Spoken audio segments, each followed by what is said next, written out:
Masjid Jami Tegalsari jadi salah satu masjid bersejarah sejak perkembangan Islam di Ponorogo.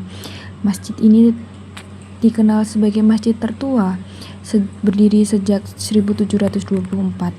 Masjid ini juga selalu ramai dikunjungi para peziarah. Di dalam masjid ada 36 tiang atau soko cagak dari kayu dari tahun awal berdirinya masjid sampai sekarang. Kiai Ageng Muhammad Besari juga menambahkan tiang masjid itu tidak disatukan dengan paku besi, tetapi digabungkan dengan proses pahat dan pantek. Hai, assalamualaikum warahmatullahi wabarakatuh. Jadi di sini saya akan bercerita tentang Masjid Tegalsari atau peninggalannya dari Kiai Haji Ahmad Besari yang ada yang terletak di Jetis, Ponorogo, Jawa Timur.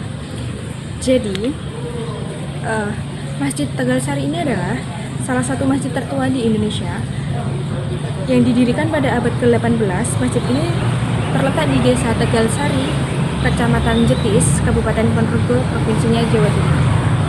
Jadi masjid ini merupakan peninggalan Kiai Ahmad Besari, seorang ulama besar yang hidup pada sekitar tahun 1742 pada zaman pemerintahan Pakubuwono. Dalam masjid ini tersimpan kitab yang berumur antara 150 sampai 170 tahun, ditulis oleh Ranggo Warsito.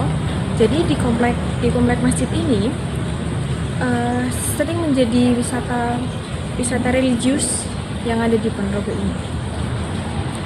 Tujuan wisata religius juga itu merupakan pusat penyiaran agama Islam yang terbesar di wilayah Ponorogo pada masa itu.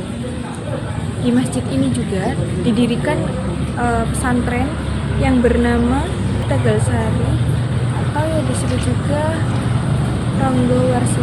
Menurut cerita masyarakat juga, pembangunan masjid ini diwarnai dengan sedikit masalah. Konon, tiang yang terbuat dari kayu jati tidak dapat berdiri tegak karena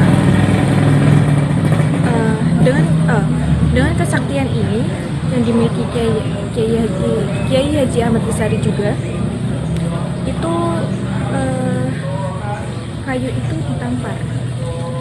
Tapi aneh, tiba-tiba kayu itu berdiri dengan tegak, yang akhirnya menjadi tiang utama dari Masjid Tegalsari.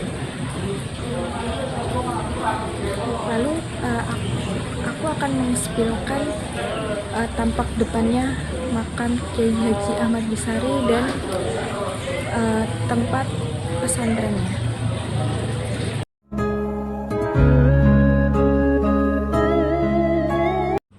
Para peziarah tampak khusyuk mendoakan para kiai pendahulunya, tidak hanya mengirim doa ke Kiai Ageng Muhammad Besari, namun juga ke generasi penerusnya yang berada di dalam kompleks makam bersejarah ini.